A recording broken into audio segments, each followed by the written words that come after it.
I do just want to point out one thing, that the president, everybody in Washington, whether they want to admit it or not, knows that this president is right when it comes to tariffs and when it comes to trade. In fact, Democrats have long said that the United States of America has been ripped off by the countries around the world. They just don't want to admit it now because it's President Trump who is saying that. In June of 1996, Nancy Pelosi spoke on the House floor. She urged her colleagues at the time to fight against the status quo trade policies that had contributed to America's trade deficit with China. In fact, Nancy Pelosi said, "How far does China have to go? How much more repression? How big a trade deficit? How many jobs have to be lost for the American workers?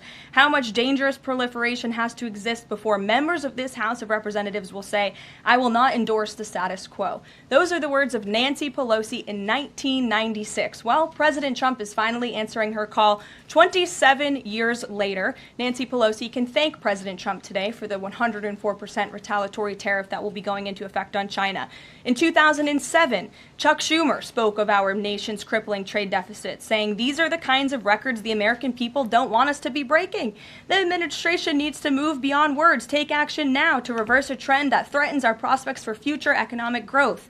And Chuck Schumer said that in 2007. Finally, in 2025, President Trump is taking action. Recently defeated Democrat Sherrod Brown said on deficits in 2012 that our deficit then at China had reached an all-time high, and it was on pace to recede last year's record. The trade deficit had cost American workers millions of jobs at the time.